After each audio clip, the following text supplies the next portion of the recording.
Hvis jeg har tendens til, at mine vrangmasker bliver for løse, så kan man gøre det, at når man strikker vrang, så skal man tænke på at stramme med sin pegefinger.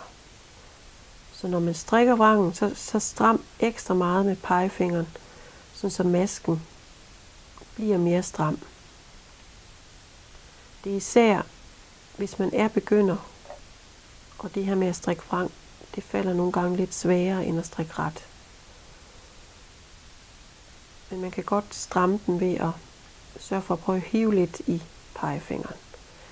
Man kan også gøre det, at hvis man strikker frem og tilbage, så kan man skifte pind på vrangsiden, så man strikker en halv til et helt nummer tyndere pind, når man strikker vrang, end hvis man strikker ret.